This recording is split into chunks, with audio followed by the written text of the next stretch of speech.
지난주의 말씀까지를 보게 되니까 하나님께서 낫으로 곡식을 이제 거두시듯이 알곡들을 하나님의 백성들을 거두시는 그 재앙 가운데 하나님께서 마지막에 그렇게 하신다는 거예요.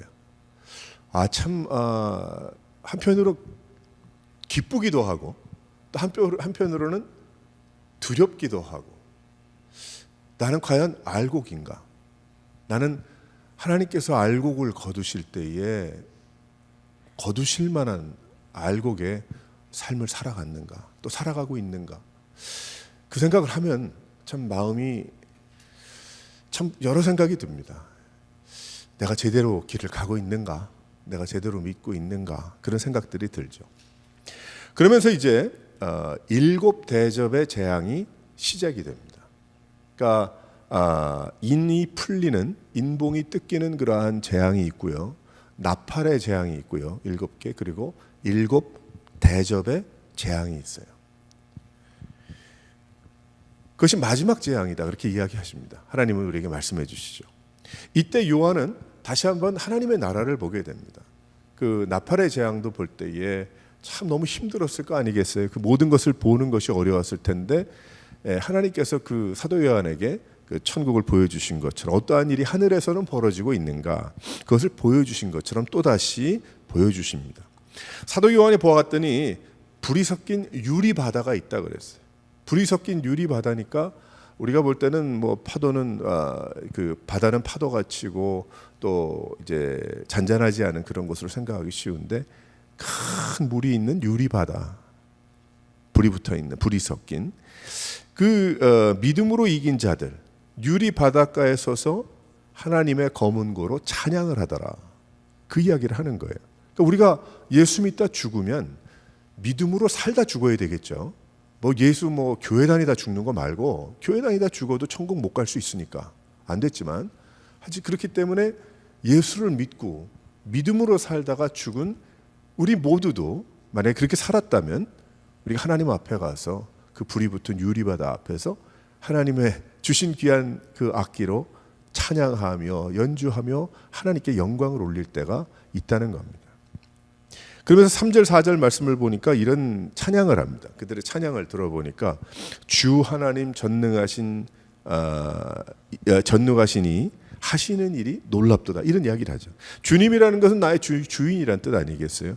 전능하다는 것은, 하나님이라는 뜻은 오직 한 분이시라는 뜻이고, 또 전능하다는 것은 능력이 한이 없다는 뜻이고, 그리고 하시는 일이 놀랍다는 것은 인간의 생각과 내 작은 계산으로 감당할 수 없는 그러한 놀라운 일들이 벌어지고 있다는 그러한 것을 고백하는 거죠. 그러니까 나의 주인 되신 하나님, 하나님의 놀라우신 능력이 도저히 내가 계산할 수 없는 그러한 일들이 막 일어나고 있는 것이 바로 그 성도들이 하나님 앞에 찬양하는 찬양의 가사였어요. 그러면서 계속해서 찬양을 하는데, 만국의 왕, 거룩하시니 의로우신 만국이 경배한다, 그 이야기를 하잖아요. 오직 만국의 왕이라는 것은 오직 한 분, 또다시 거룩하시고 의로우신, 오르시다, 바르게만 하신다, 하나님의 뜻에 맞는 그러한 일, 하나님의 뜻이니까 또 경배받으시기에 합당하시다, 그 고백을 하는 거죠. 그러니까 그 성도들이 하나님 앞에서, 그 유리바다 앞에서 찬양을 하는데, 하나님은 한 분이시요, 하나님은 능력이 한이 없으신, 도저히 우리 생각으로 감당할 수 없고 우리가 알 수 없는 그러한 놀라운 일을 온전히 바르게 행하시는 하나님이십니다라는 것을 고백합니다. 그러면서 주의 이름을 두려워서 또 영화롭게 그 가사의 그런 찬양을 하죠. 하나님의 뜻대로 하시기 때문에 우리가 어떻게 할 수 없는 영광만을 돌릴 뿐입니다. 하나님 하시는 일에 우리는 영광만을 돌리고 하나님 할 뿐입니다. 그러니까 우리도 세상에서 우리가 하나님의 나라에 죽어 또 하나님이 우리를 맞이하러 또 주님 앞에 나아갈 때에 우리가 그런 찬양하는 것처럼, 했던 것처럼 이 세상에서도 어떤 찬양을 해야 될까요? 우리의 찬양과 경배가 하나님 앞에 주여, 하나님 영광을 올려드리고 하나님께 주권을 다 돌려드리는 거죠. 내 뜻이 아니고 내 생각으로 내가 계산할 내 작은 머리로 이렇게 되면 이렇게 돼야지라고 생각했던 그런 것이 다 틀린, 오직 하나님의 올바르신 뜻대로, 거룩하신 뜻대로 모든 것을 이루실 그 하나님, 이 세상에서도 그것을 바로 하나님께 주권을 돌려드린다는 뜻이고, 그것이 하나님께 영광을 올려드린다는 뜻이고, 그 고백이 내가 주님 앞에 경배한다는 뜻이 되는 거예요. 그래서 찬양과 경배가 우리에게는 필요한 것입니다. 재앙의 때에 하나님은 요한에게 하나님을 찬양하고, 그때도 하나님 곁에 서 있는 성도들을 보게 하신 거예요. 은혜고 이게 큰 기쁨이죠. 그래서 우리가 이 세상을 살고 이 세상에 아무리 뭐 엎치락 뒤치락 한다고 해도 우리가 거기에 같이 춤추면 안 되는 것이고, 우리는 하나님을 바라보고 이 성도들이 그 유리바다, 그것을 보며 하나님의 보좌 앞에 찬양했던 것처럼 그러한 삶을 살아야 하는 것입니다. 혼란하죠. 어지럽죠. 전쟁 가운데서도 하나님으로부터 오는 그 은혜는 너무나 귀한 거예요. 너무나 귀한 것이죠. 제가 어젠가 그저께인가 집에 있으면서 이제 TV 유튜브를 이제 틀어보다가 보니까 한국에서 뭐 크게 뭐 하더라고요. 한국에서 뭐 서울에서도 뭐 토요일마다 뭐 집회를 하는가 본데, 이제 서울 어디서 하고, 그다음에 뭐 어디서는 광주에서 했더라고요. 광주 제가 여러 번 내려가 봐서 그 길을 제가 기억을 하는데, 뭐 다음에 또 대전에서 하고 뭐 이런다고 얘기를 하는데, 사람들 많이 나왔어요. 많이 나왔는데 뭐 이쪽인지 저쪽인지 그건 관심 없고, 그건 뭐 별로 그렇게 이렇다 저렇다. 귀에 들어온 게 무엇이냐면 찬양이 들어와서, 찬양이 분명히 뭘 찬성하고 무엇을 반대하는 그런 사람들일 텐데, 많은 사람들이 나와가지고 아마 예수 믿는 사람들이 많이 나왔나 봐요. 그 찬양을 하는 거예요. 우리가 하는 찬양, 우리가 아는 찬양, 내가 모르는 찬양, 새로운 찬양. 그 많은 사람들이 뭐 다 쫓아보는지 모르겠지만 찬양을 하는 거예요. 찬양. 뭐 그런 거 보기도 막 뭐 이래라 저래라 듣기도 막 골치 아프고 그러는데, 그래서 보고 싶지도 않은데 찬양이 들리는 거예요. 그래서 제가 뭐 다른 걸 준비하다가 그걸 틀어놓고 있더라고, 내 스스로를 보니까. 왜 그러냐니까 뭐 어떤 제목으로 왜 모여서 뭐를 어떤 결론을 내려고 그러는지, 나 그건 첫째가 아니고, 첫째가 찬양이 좋은 거예요. 찬양이. 그것을 생각하면서 이 말씀을 또 묵상하면서 생각한 게 무엇이냐면, 이렇게 황당하고 어렵고 혼란하고 힘들고 하는 가운데서도 하나님의 찬양이 들리니까, 이것이 내가 지금 예배를 드리는 것인가, 내가 어디 교회 안에 있는 것인가 모르겠더라고요. 그래서 제가 한참 찬양을 뭘 하길래 20-30분 하길래 아는 찬양도 은혜로운 찬양도 있고 해가지고 많은 사람들이 찬양하는 걸 보니까 너무 좋더라고요. 그래서 제가 그걸 들었어요. 우리도 세상에 살면서 하나님은 은혜가 있으신, 부어주시는 그러한 주님이시다. 특별히 예수 믿는 자들에게는 어떠한 혼란과 어려움과 괴로움과 참 그 어려운 그러한 가운데, 절망 가운데, 세상적인 절망이지만 있다고 해도 하나님은 은혜를 부어주시는 하나님이라. 왜 그럴까요? 바로 사도 요한에게 이런 것을 보여주신 것처럼 마지막 재앙 때에도 우리는 그래서 지금 당장 뭐 7 대접이 다 한꺼번에 쏟아진다고 해도 하나님을 찬양하고 경배하는 일이 우리들의 하여야 하는 그러한 일임을 믿으시기를 바랍니다. 우리가 이 세상에 뭐 이렇게 저렇게 뭐 이야기할 말 많죠. 뭐 나 나름대로 생각이 있으니까. 그런데 뭐 경제가 그렇고, 미국의 지금 전체적인 뭐 전쟁이 그렇고, 뭐 달아가는 이런 것들이 이야기할 거 많이 있잖아요. 하지만 그러한 이야기 중에도 우리 예수 믿는 자들은 하나님을 찬양하고 경배하는 일, 그렇기 때문에 내 상황이 뭐 살다가 어려워지고 내가 내 뜻같이 내 생각까지 되지 않는다고 하여도 우리는 하나님 앞에 질문할 수는 있겠죠. 욥이 그랬던 것처럼, 하박국이 그랬던 것처럼, 엘리야도 그랬던 것처럼 많이 그랬겠죠. 나 정말 죽고 싶습니다라고 이야기할 수도 있겠죠. 하지만 이 마음속 깊이 성령께서 깨닫게 해주시는 그러한 깨달음으로 우린 어떤 고백으로 마무리해야 되는가 하면, 주여, 하나님께 나의 인생의 주권을 돌려드립니다. 하나님이 하시는 것 하나님이 아십니다. 나는 하나님 사람이고 믿음으로 여기까지 왔고 믿음으로 살 것이고 믿음으로 끝까지 갈 것이고, 그저 주님이 하시는 것에 내가 엎드려 고개 숙여 주님을 따라가겠습니다. 이 고백이 뭐예요? 찬양과 경배인 거예요. 찬양과 경배. 그것이 없으니까 자기 생각과 자기 뜻과 자기 중심이 먼저 서 있으면 찬양과 경배가 되지 않는 것이고, 또 마지막 때 이 사탄 마귀가 서서 예수의 증거를 가지고 있는 자들과 더불어 싸우려 하는 일에 다 져버리고 마는 거예요. 방황하고 마는 거죠. 뭐 믿음이 어디 있냐, 뭐 내가 뭐 이전에 뭐 그게 무슨 상관이에요. 지금 현재 내가 하나님을 믿지 않고 주권을 하나님 앞에 돌리질 않는데, 그건 아닌 거예요. 그래서 우리가 마지막이 될수록 우리는 더욱더 은혜를 사모하고 찬양하고 하나님께 경배하고, 그리고 그 영원히 하나님 앞에 이루어질 일들을 상상하며 기억하고 계시록 말씀을 묵상하고 하면서 우리가 모든 것을 다 이기고 하나님의 때에 우리를 불러주시든지 아니면 주님 다시 오시든지 어떻든 간에 우리의 종점은 같은 것입니다. 믿으시기를 바랍니다. 그때 5절에 보게 되면 성전이 열렸어요. 이 계시록 말씀은 좀 설명이 좀 필요해서 제가 설명을 하는 거예요. 그때 성전문이 딱 열리더니 7 천사들이 나옵니다. 성전문에서 7 천사들이 나오고 그들에게 하나님의 진노를 담은 금 7 대접을 그 한 대접 한 대접씩 천사들에게 주었습니다. 그리고 그 천사들의 재앙에 그 대접을 다 쏟을 때까지 성전에 누구도 들어갈 수 없었다. 그렇게 이야기하죠. 그 이야기는 하나님께서 작정하셨다는 거예요. 하나님께서 결정하셨다는 거예요. 그렇게 하신다는 거예요.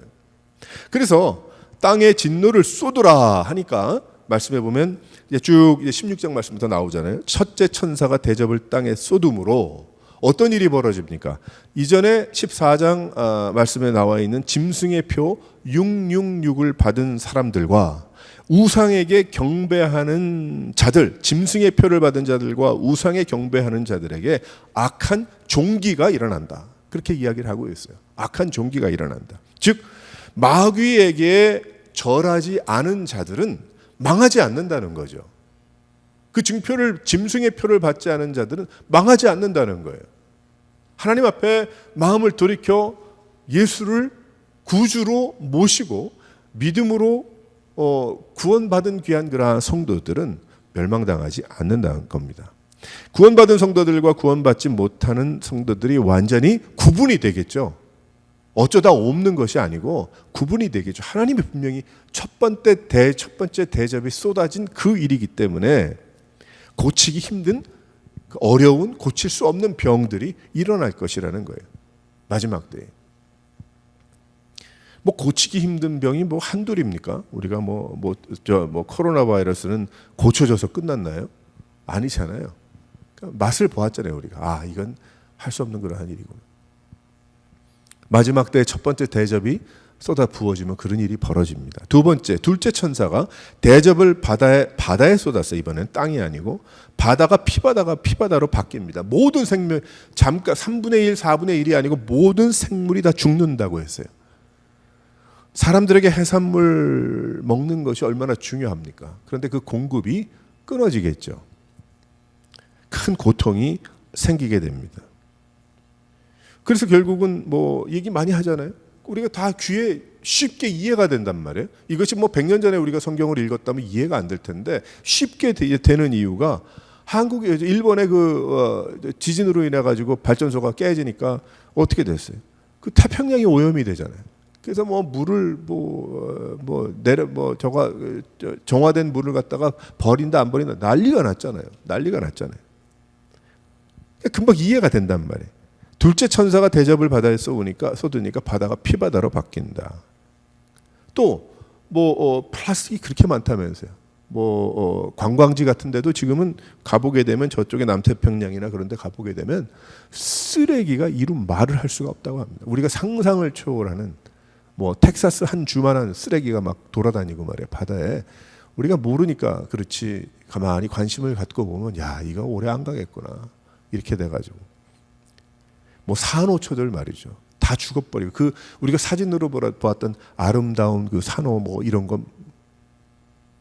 제가 필리핀 가서 바다에 한번 들어가 볼 일이 있었어요. 그랬더니 저는 산호라고 그래서 다 그냥 밝고 색깔이 막 울긋불긋하고 그런 줄 알았어요. 들어가 봤는데 블랙 앤 화이트더라고요. 그러니까 거긴 산호가 죽은 거예요. 산호의 모습은 있지만 죽은 거죠. 지금 생각해 보니까. 멋있기만 하더구만 제가 생각하던 그거는 아니에요. 그 산호가 죽으면은 뭐 다 죽는다면서 이것저것 다 죽는다고 하더라고요. 예를 들어서. 그러니까 이것이 둘째 대접이 바다에 쏟아짐에 그것이 그렇게 멀리 들리지 않더라는 겁니다. 세 번째 천사가 대접을 강과 물의 근원에 쏟았다 그래서 민물에 쏟았다는 얘기죠. 마실 물에 쏟았다는 거예요. 재앙이, 진노가 인간의 몸의 70%가 수분인데 마실 물을 구할 수 없게 되면 죽는 거 아니겠습니까? 마실 물. 그 아프리카도 지금 뭐 흙탕물 먹고 뭐 병균 있는 물 먹어가지고 어떻게 됩니까? 그 사람들 다 죽잖아요. 아이들도 죽고 다 죽죠. 물의 오염으로 심각한 고통을 당하게 된다. 벌써 마실 물 때문에 문제가 많이 일어나고 있습니다. 그런데 그 밑에 어떤 설명이 있냐면요. 의로운 성도들의 피를 많이 흘렸으니 그 대가로 피가 된 물을 마시는 것이 당연하다. 그렇게 이야기를. 어떻게 이렇게 심하게 얘기를 하실까? 천사가 가로되 순교자들의 억울함을 들어주시고 이제야 신원하여 주시고 순교자들의 죽음은 하나님의 공의를 더욱 확실하게 해주시는 거예요. 이런 대가 지불이. 나중에 이러한 일이 일어난다는 겁니다. 우리에게도 이 마시지 못할 물과 이런 일들 많이 있잖아요. 지금 우리가 뭐 다 그러려니 하고 지나가서 그렇지 이게 지금 그러려니입니까? 말도 안 되는 거 아니겠어요? 우리가 마켓에서 사 먹는 그러한 물 마시면 그건 깨끗합니까? 아니라잖아요. 오히려 네 번째 천사가 대접을 해에 쏟음에 해가 권세를 받아 사람들을 뜨겁게 되어서 사람들을 태우니 해 표면이 갑자기 더 뜨거워지든지 아니면 지구를 보호하는 그 층이 없어지든지 태양의 빛을 그대로 받게 되는 일들이 가능하잖아요. 우리 지금 뭐 벌써 온난화로 고생하지 않습니까? 한국에 저렇게 눈이 많이 올 줄 알았습니까? 미국에 카나다 우리 북쪽에 그렇게 고통받고 어렵고 지금 뭐 난리잖아요. 그러니까 이런 일들이 우리에겐 너무 쉬운 거예요. 이거 성경의 말씀을 우리가 쭉 묵상하면서 지금 현재 우리 생활과 연결해서 하나님 지금이 이때입니까? 막막하고 멀리 한 대접 두 대접 그 뭐 쏟아부을 때 얼마나 많이 걸리겠어? 모르죠. 우리에게는 한 대접 두 대접 세 대접이 한꺼번에 뭐 1초 간격으로 될지 뭐 3일 간격으로 될지 뭐 10년 간격으로 우리 전혀 모르잖아요. 근데 그렇게 말씀하시지 않아요. 그러니까 우리에게는 지금 다 들리는 거예요. 이 세대 지금을 살아가는 우리들에게는 지금 1번부터 네 번째 대접이 쏟아지는 이 모든 일이 다 일어나고 있는 거예요. 뭐 그 정도는 참을 만한데 뭐 그렇게 생각하는 사람도 있을지 몰라요. 그렇지 않습니다. 또 다섯 번째 천사가 그 대접을 짐승의 왕좌에 쏟으니 짐승의 나라가 곧 어두워져서 사람들이 아파서 자기 혀를 깨문다 이렇게 얘기하잖아요. 얼마나 아프면, 얼마나 고통스러우면, 종기가 나고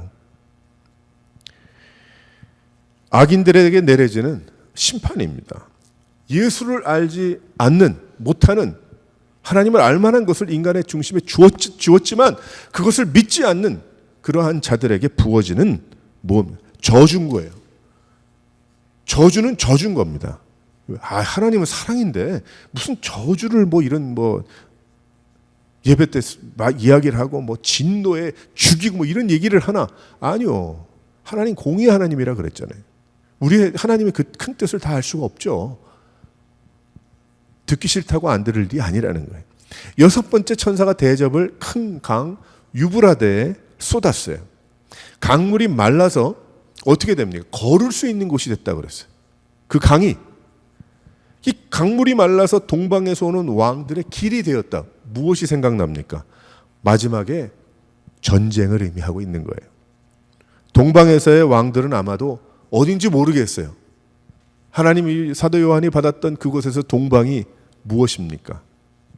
그렇지 않기를 바라지만 그쪽에 지금 많이 왕왕되고 있는 중동 지방에 그런 많은 국가들과 중국도 동쪽에 있잖아요.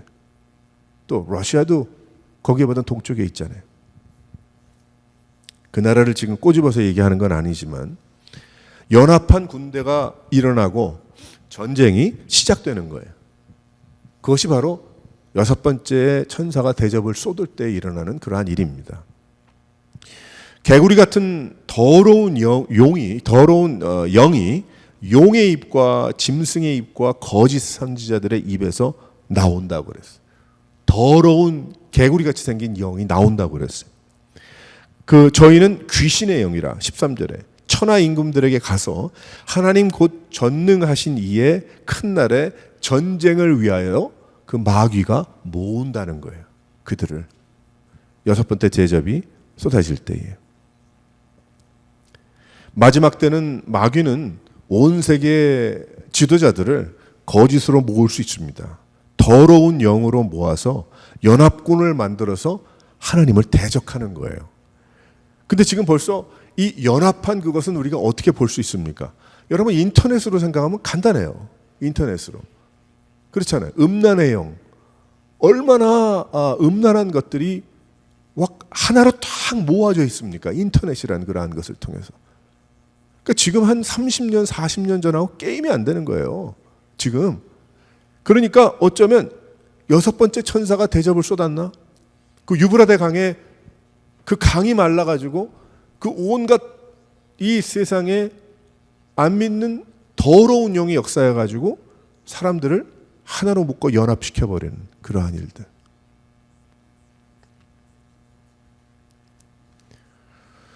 그러한 겁니다. 그래서 마귀는 하나님을 대적하는 일들을 준비하는 거예요.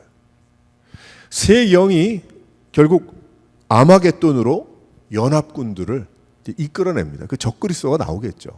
뭔지 모르지만 예전에 종교개혁 때는 교황이 적그리스도라 그렇게 생각을 했어요. 적그리스도를 한때는 히틀러다 이렇게까지 얘기를 해. 너무 심하니까 그렇게도 얘기를 했어요. 근데 뭔지 우린 모르죠. 한마디로 적그리스도가 어쩌면 AI일 것이다. 여러 가지 생각을 할 수가 있죠. 나름대로 그렇게 할 필요 거기까지 갈 필요는 없겠지만은. 그래서 아마겟돈으로 연합군을 이끌어서 아마겟돈 전쟁이 일어난다는 거예요. 그 아마겟돈 전쟁은 마지막 전쟁이에요. 아마겟돈은 바로 유다 왕국이 몰락하던 때에 있던 전쟁터입니다. 그 당시에 이스라엘이 이제 결국 유다가 멸망했죠. 팔레스타인 북부 그리고 갈릴리 호수 서편에 지금도 어쩌면 그 이스라엘이 있는 그 땅 주위를 의미하고 있어요. 그러니까 우리는 굳이 애써서 외면할 필요는 없습니다. 우린 굳이 애써서 그게 아닐 것이라고 부인할 것도 없습니다. 아마겟돈이라는 게 거긴데 그 마지막에 전쟁터가 거기가 될 것인가? 여러 가지 생각 많이 할 수 있어요. 그러면은 유브라데 강이 말라서 반대로 여섯 대접, 다섯 대접, 네 대접 반대로 올라가 버리면 그 연합군을 이렇게 이루어서 누구랑 전쟁을 할 것인가? 그러면 결국은 이 마지막 때에 어떤 사람은 러시아와의 전쟁이 될 수도 있고 아랍 국가와의 전쟁이 될 수도 있고 등등 여러 가지 이야기를 많이 하지만 우리 아직 모르죠. 그냥 지켜볼 따름이죠. 지금은 과연 어떻게 될 것인가? 마지막에 전쟁은 있다는데 예수님 올 때 이어질 그런 일들. 일곱 번째 천사가 대접을 공기 가운데 쏟음에 어떻게 됐냐? 그때에 하나님의 성전으로부터 다 이루었다. 다 됐다. 일곱 대접이 다 쏟아지니까 하나님이 다 됐다고 말씀하셨어요. 성 바벨론은 세 갈래로 갈라지고 역사상 가장 큰 지진과 우박의 무게가 30kg가 넘는 하나가 우박이 하늘에서 떨어져 내린다는 거예요. 박살나는 거죠. 하나님 앞에 피할 수 없는 죄인들이 다 멸망하고 맙니다. 섬과 산이 다 망가지고 그렇잖아요.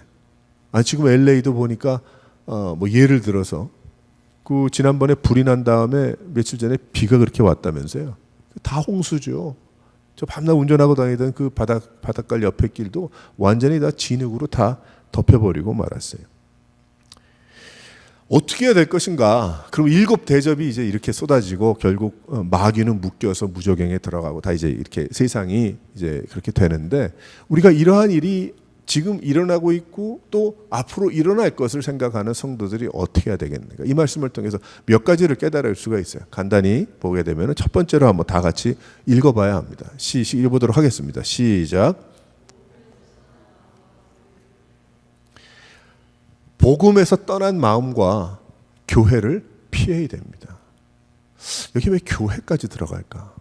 왜 그러냐면 이 세상이 지금 현재 너무나 몇 주 전에도 이야기했지만 하나님을 배반한 그러한 모습들이 너무나도 많이 있기 때문에 그래요. 너무나도 많이 있어서 복음으로 새로운 교회가 되어야 하는데 인간 위주의 교회가 생겨납니다. 사람들의 관심과 사람들의 만족을 채우기 위한 그러한 교회들이 생겨나고 그런 교회를 찾아갑니다. 그걸 자기의 영적으로 갖춘 곳이라고 생각을 하는데 그것도 어떻게 보면 미혹당한 거예요. 영적으로 같은 것은 뭡니까? 하나님과 같아야죠. 예수 그리스도의 귀한 그 예수님의 영과 성령님과 같아야 되지 않겠습니까? 근데 가만히 들여다보게 되면 풍이 같고 비슷한 문화가 같고 자기의 그저 들리는 이야기가 내 마음과 귀에 맞고 이것은 자기의 신앙이 맞는 것으로 착각하는 경우들이 많이 있어요. 제가 볼 때는. 근데 지금 세대는 귀에 들리는 것 뭐 이거 보이는 것에 그 감정 잡아가지고 뭐 그럴 때가 아니고요. 하나님의 말씀과 같은가를 우리 쫓아가 봐야 된다는 거예요. 내 마음도 하나님이 말씀하시는 복음과 같은가, 또 이 교회도 하나님의 말씀하신 선포하신 그 복음이 그대로 선포되고 있는가, 이런 일들이 길이라고 다 갈 수 없다는 거죠. 가면 안 된다는 겁니다. 그래서 이제는 방황하는 뭐 어쩌고 얘기를 할 때가 아닌 거예요. 뭐 가나안 안 나가 뭐 교인 모르겠어요. 그럴 때가 아니라는 거예요. 마지막 때 지금 일어나고 있는 일들을 이렇게 보게 되면 지금 그러면서 자기의 뭐 신앙이 어쩌고 뭐 믿음이 어쩌고 그럴 때가 아니라는 거예요. 마귀가 다 주워먹어. 안 그러겠어요? 지금 예수의 증거를 가지고 있는 자들과 더불어 싸우려고 하는데 어떻게 하겠어요? 마지막 때 막 그냥 휘청휘청 대고 흔들어 대겠죠.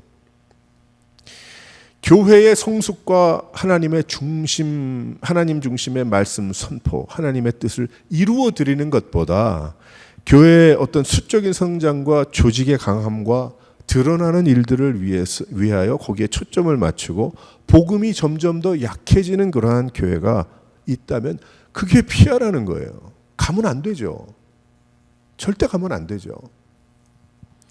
하나님께서 주신 말씀에서 벗어나는 어떤 은사 위주의 은사주의, 은사가 없다는 거 아닙니다. 하나님의 말씀하신 은사 저도 다 오픈하고 믿고 있어요. 하지만 너무 조심스러운 거예요. 지금 세대가 이렇기 때문에 은사 위주의 또 신비주의의 뭐 새로운 이상한 뭐 그런 현상들이 막 일어나는 이것에 현혹되면 안 된다는 거예요. 현혹되면 성경에 있지도 않은 영적인 세계를 만들고 그것으로 돈을 벌어먹는 그러한 사람들, 그러한 모임들 피하라는 거예요. 도망가라는 거죠. 성도들과 사람들의 마음을 도둑질하는 교회와 사역들을 그리고 거짓 선지자들을 피하라고 분명하게 하나님이 말씀하십니다. 이건가 저건가? 그러면 가지 말아야 돼요. 이게 뭐 그래도 은혜는 있는 것 같은데 이게 말씀에 뭐 어쩌고 가까이 하면 안 돼요. 미안하지만 그렇잖아요. 내가 기름을 품어 안고 조그만 병이라도 그리고 불 속에 뛰어들 수 있어요? 말도 안 되는 거죠. 예수님은 자기 제자들을 통해서 교회를 세우셨어요. 예수님께서 다른 모임들을 따로 만들어서 교회가 못하는 일들을 대신하라고 예수님은 말씀하신 적이 없습니다. 교회가 연약하더라도 그 교회, 예수를 머릿돌로 놓고 세우신 그 교회를 통해서 천국을 준비하라고 분명하게 말씀하신 거예요. 그래서 우리가 교회를 개척하고 교회를 이루면 열심을 내야 돼요. 그 교회가 정말 하나님이 기뻐하시는 교회다운 교회가 되기 위해서 나는 한 발짝 뒤에 나는 그저 그런 게 어디 있어요. 그런 게 교회를 이루고 교회에서 예배하고 교회를 통해서 은혜 받고 원하고 우리가 한다면 예배한다면 그 교회가 정말 하나님의 굳건한 교회가 되기 위해서 우리는 기도해야 되는 것이고 우리가 헌신하고 하나님께 드려야 하는 겁니다. 우리의 삶을 드려야 하는 것이죠. 마지막 때에 정신이 혼란한 틈을 따서 마귀는 예수의 증거를 가진 자들에게도 주파수를 계속해서 교묘하게 던질 겁니다. 그래서 하나님께 영광 돌리고 찬양하고 경배하는 것이 아니라 하나님을 향한 마음을 흐트러뜨려서 믿음을 갖지 못하게 합니다. 믿음을 갖지 못하게 합니다. 그리고 그것을 교회라고 합니다. 그렇게 이야기를 하죠. 참 이런 경우들이 참 많이 있어요. 어떤 경우들이 있냐면 교회가 있으면 교회에 성도들이 나오고 거기서 예배하고 거기서 깨닫고 은혜 받고 우리가 배우는 게 누구예요? 목사 전도사한테 배우는 것도 있지만 그것도 그 목사 전도사한테 배우는 게 아니잖아요. 성령님을 통해서 우리가 배우는 거죠. 우리가 믿음이 우리의 신앙이. 그런데 거기에 하나로 딱 모여서 하나님을 바라보고 나가면 건강한 교회가 되는 거예요. 그런데 자기 나름대로 바빠. 자기 나름대로의 생각이 많아. 사람들이. 근데 그것이 정말 건전한 생각들이면 모르는데 하나로 모아지는 생각이 아니고 자기 나름대로의 신앙의 노선이 있어요. 다 생각이 있고. 그래서 유튜브에 많이 좋은 그러한 예배들이 나와 있겠죠. 하지만 되도록이면 보지 말라는 거예요. 나와서 예배하고 성령께서 여러분들을 예배 가운데 여러분들이 다른 성도들과 함께 찬양하고 말씀 듣고 친교하고 서로 먹이면서 하는 가운데 성령께서 밀고 당기며 은혜를 부어주시는 그 은혜를 먼저 받으라는 거예요. 근데 그렇지 않잖아요. 그래서 많은 사람들이 난 교회 안 가도 된다 이렇게 생각을 하죠. 근데 제대로 된 말씀을 들으면 모르는데 골라 먹으니까 자기 귀에 좋은 그러한 훌륭한 목사님 다 귀한 목사님들이 설교할 때 당신들 잘합니다 그런 말씀 하시겠어요? 회개하십시오 얘기 안 하겠어요? 복음에 대한 이야기 안 하겠어요? 온전한 그러한 방송도 너무너무 많잖아요. 더 많겠죠. 근데 중요한 것은 그걸 듣는 내가 하나님 앞에 무릎을 꿇느냐는 거예요. 그것이. 내가 그것을 듣는 내가 하나님 앞에 꼭 꿇어져 회개하고 하나님 내가 잘못했습니다. 내가 평생 동안 내가 내 자신에게 헌신하고 살았습니다. 이런 어떤 고백 가운데 하나님이 세우신 로컬 처치로 돌아가서 거기에서 예배하고 헌신하고 주님께 영광을 올려드리는 그런 삶을 사냐는 거예요. 안 하잖아요. 누구 거 봤더니 은혜롭도다. 그 뭐가 은혜로운 거예요 그게. 그 유튜브 만든 그 목사님한테 물어보세요. 당신 그 사람이 하나 찍고 더 찍어준다고 박수 치고 고마워하겠어요? 가슴을 찢겠지. 야, 좋은 소리로 들었다면 내 설교를 된 목사님이라면 그러지 않겠어요? 그 말씀을 듣고 회개하고 꼬꾸라졌습니다. 그렇다면 다행이죠. 그러면 할렐루야 그러고 자신도 엎드리겠죠. 그 목사님도. 감사합니다. 하나님. 헷갈리지 마세요. 혼돈하지 마세요. 너무 많아. 하나님께서 세우신 교회, 인도하신 교회, 예배드리는 그러한 교회 우리는 더욱더 사모하고 마지막 때에 복음을 전하고 복음을 말하고 복음을 말하고 복음으로 세워지고 자라나는 교회를 우리는 소망하고 섬겨야 되는 거예요. 섬겨야 되는 거예요. 유혹받지 마시고 좋은 훌륭한 그런 설교라고 그래도 마귀가 역사 안 하나? 내 마음에 이거로 됐다라는 내 20분 지켜보는 것으로 내가 됐다 예배가 됐다라는 그 생각 가운데 마귀가 역사 안 할 줄 아세요? 헌신은 없는 거예요. 귀만 있는 거겠지. 그리고 내 평판만 있는 것이고. 너무 제가 이렇게 몇십 년 이렇게 하다 보니까 참 너무나 하고 싶은 얘기가 많아요. 근데 다 할 수는 없겠죠. 할 수는 없겠지만 몇 가지 답답한 것 중에 하나가 그거예요. 왜 성도들이 자신이 추구할까? 하나님이 하시게 놔둬야 되는데 하나님이 일하시도록 내어드려야 되는데 왜 자신들이 할까? 왜 자기들이 판단할까? 왜 자기들이 말할까? 왜 자기들이 계획할까? 왜 자기들이 우리 만약에 교회가 뭐 조직도 없고 프로그램도 없어요.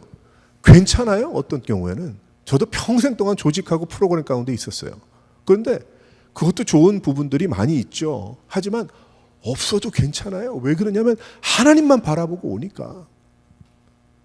하나님이 역사하실 것만 한 가지 기대하고 오니까 하나님 앞에. 하나님이 하셔야 돼요. 살아계신 하나님이 하시는 겁니다. 유튜브도 아니고요. 교회 건물도 아니고요. 여러분들이 생각하는 그런 어떤 하나님이 아닌 다른 것이 있다면 그것도 아니에요. 오직 하나님이에요. 하나님만 바라보고 저도 오는 것이고 여러분도 오는 것이고 예배하는 것이고 하나님을 높이는 것이죠. 그래서 우리는 이 마지막 때 복음에서 떠난 마음과 교회를 피해야 됩니다. 피해야 돼.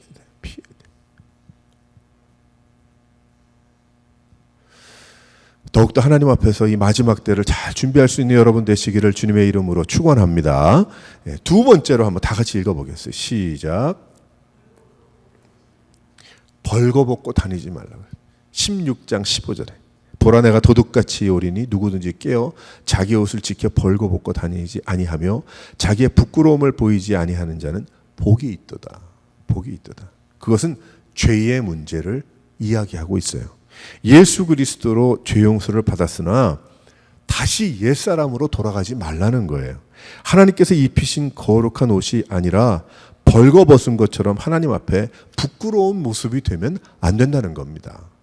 벌거벗지 않은 것은 예수님의 입혀주신 하나님의 전신갑주죠. 하나님이 입혀주신 것. 하나님께서 십자가로 입혀주신 그 전신갑주를 입고 예수님 다시 오시기를 기다리며 살아가려는 겁니다. 그 전신갑주를 벗는다는 것은 벌거벗은 거예요. 그러니까 벌거벗은 모습이 되지 않도록 주의하라는 거예요. 안 된다는 거예요. 즉 믿음 생활을 제대로 하고 살아야 된다는 겁니다. 그 믿음의 옷을 벗지 않고 살아가는 것이 바로 바른 신앙생활이다라고 하나님이 말씀해 주고 계십니다. 마지막 때에 이랬다 저랬다 하는 마음의 신앙이 아니라 하나님께서 불러주신 성도의 삶을 온전하고 제대로 하나님 앞에 살아드려야 한다라는 것입니다. 우리는 어떤 면에 믿음을 생각을 해보게 되면 믿음이 쭉 자라나야죠. 성숙한 단계로 성장해 나가야 되겠죠. 감정의 터치가 믿음이라는 것을 착각하고 있는 그 모습을 자라게 하면 안 된다는 거예요. 그래서 뭐 여러 교파들이 있지만은 어느 교파를 뭐 이렇다 저렇다 이야기하는 건 아니지만은 그분들도 다 그런 건 아니지만 어떤 경우에 뭐 다른 나라도 가보게 되면은 너무나 감정에 치우친 그러한 경우들이 참 많이 있어요. 말씀 가운데 혹은 그 후에 말씀이 연결이 되면 좋은데 너무나 그 감정의 터치가 너무나도 많아. 그래서 그 물론 감정의 사람들이니까 그렇겠지만 그 감정적으로 막 복박치고 그러면 은혜 받은 줄 알아. 은혜 받아도 감정이 그렇게 연결이 됩니다. 분명히. 그런데 이 하나님의 말씀과 연결된 것이 아니고 어떤 면에 어떤 좀 신비한 것 같기도 하고 내가 어떤 그러한 것에 확 빠져버리고 말아. 약하니까 그렇지. 연약하니까. 감정의 터치가 믿음을 자라게 하면 안 되고요. 멋진 준비된 모임에서 강하게 역사하시는 하나님만 알고자 하면 안 됩니다. 부흥회도 있고 큰 집회도 있고 뭐 특별한 뭐 모임도 있고 그러면 하나님 주신 은혜 있잖아요. 은혜가 강렬하죠. 그 은혜도 내가 얻기 원해야 되겠지만 내가 집에서 혼자 있을 때 골방에서 답답하고 속상한 가운데 기도하는 가운데 하나님이 부어주시는 그 은혜, 실은 그 은혜가 더 확실한 은혜인 거예요. 더 분명한 은혜이고 우리는 그 은혜를 사모해야 되는 겁니다. 우리 믿음 생활에 있어서. 하나님은 성령으로 우리가 홀로 조용히 있을 때에도 강하게 역사하시거든요. 그러니까 하나님의 뜻을 따라서 순종하며 살아가는 삶이 벌거벗지 않은 삶인 거예요. 늘 주님 앞에 믿음으로 기도하며 어려울 때도 기도하고 기쁠 때도 기도하고 또 감사한 일에도 기도하고 또 괴롭고 절망 가운데서도 주여 내가 이거 어떻게 하면 좋겠습니까? 살 수가 없습니다. 뭐 이런 기도할 수 있잖아요. 입었다 벗었다 하지 말라는 거예요. 도둑이 뭐 시간 보고 오나요? 아니잖아요. 우린 다시 한번 하나님 앞에서 벌거벗고 다니지 말아야 된다. 우리는 분명하게 그 믿음의 생활, 신앙의 생활을 이루어드려야 할 줄 믿으시기를 바랍니다. 세 번째로 마지막으로 다 같이 한번 읽어보겠어요. 시작. 회개할 수 있을 때 회개해야 된다.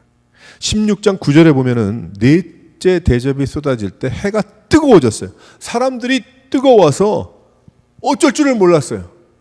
모르겠어요. 온난화가 심하게 오든지 더 오든지 뭐 지금 우리는 이만하니까 괜찮다 하지만 저쪽에 어디 보게 되면 그 오스트레일리아도 지금 오늘이 42도가 넘는다고 합니다. 불덩이래, 불덩이라고. 그런데 하나님을 비방하고 영광 돌리지 않고 회개하지 않았다는 거예요. 회개하지 않더라.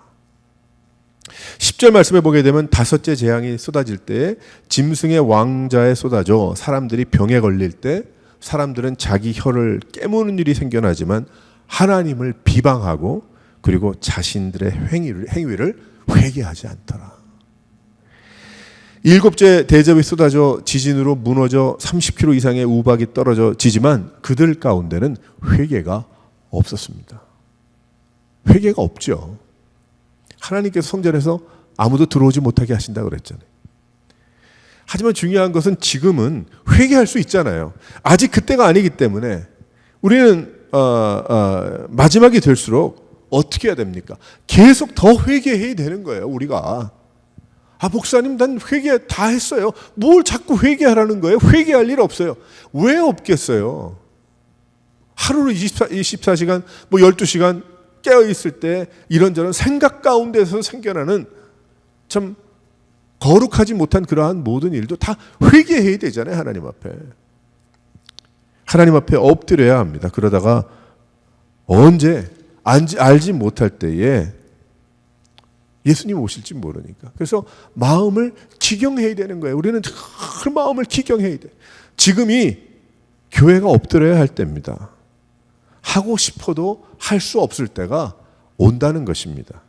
성도들은 하나님을 바라보고 하나님을 높이고 하나님을 향해서 하나님 주님께서 주의 일을 하시기를 바랍니다 라고 외칠 때가 벌써 지난 것입니다. 하나님의 은혜로 아직도 우리가 살아있는 거예요. 그래서 이 마지막 때에 우리는 회개해야 됩니다. 성도들은 하나님을 바라보고 나가야 됩니다. 점점 신앙을 지키기 어려운 때가 되어지고 있습니다. 더 힘들어요. 뭐 누가 대통령이 되고 누가 리더가 돼서 뭐 미국이 한국이 확 바뀌어서 믿음으로 부흥하는? 아니요. 다행이라고 생각할지 모르지만 아니 성도들과 교회가 뜨거운 마음이 없어졌는데 어떻게 하겠어요? 열정이 사라졌는데 뭐 나라가 바뀌고 뭐 정책이 바뀌면은 뭐 부흥한다고 그럽니까? 아니잖아요. 그래서 우리는 무엇해야 돼요? 나라를 위해서 뭐 회개하고 그보다 먼저 해야 되는 게 우리의 마음에 기경이 돼야 됩니다. 우리의 마음이 참 미지근하고 뜨거움이 없고 하나님을 언제든지 떠날 수 있는 그러한 아슬아슬한 그러한 마음에 신앙의 어떤 종교적인 그러한 생활을 하고 있다면 회개해야 됩니다. 주여, 내 주님 앞에 나아옵니다. 엎드립니다. 그렇게 살지 못했음을 죄송합니다. 이제부터라도 주여, 곧 오시더라도 부끄럽지 않은 내가 그러한 삶을 살아가겠습니다. 주님, 이제 앞으로는 주님께 헌신하고 내가 가진 것이 그렇고 건강이 그래서 못할 것 같으나 할 수 있는 만큼 내가 주를 위해서 하겠습니다. 그 고백과 헌신.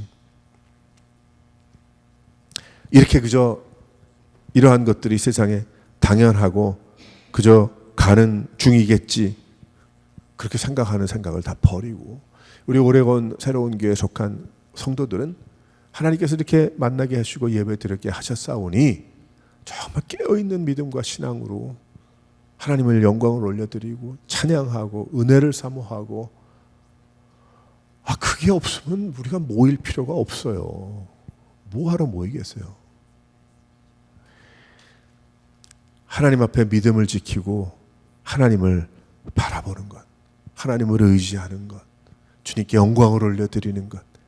그래서 이 시간, 이때에, 이 지역에, 이 세대에 하나님이 기뻐하시는, 뭐 우리가 사람들이 판단해서 저 사람들은 기뻐하고 저 사람들은 뭐 그것이 아니고 하나님이 보실 때 여기에 이러한 재앙의 그런 진노가 이루어지지만 그 가운데도 불이 섞인 유리바다에 그 앞에서 성도들이 하나님께 찬양과 존귀와 영광과 하나님 거룩하시고 하나님 놀라우시고 우리는 하나님을 영광과 찬송, 경배 올려드리는, 그래서 이 교회를 통해서 여러분들 개인의 삶 가운데 늘 주님의 이름을 높이고 믿음으로 살아갈 수 있는 여러 성도들 되시기를 주님의 이름으로 축원합니다.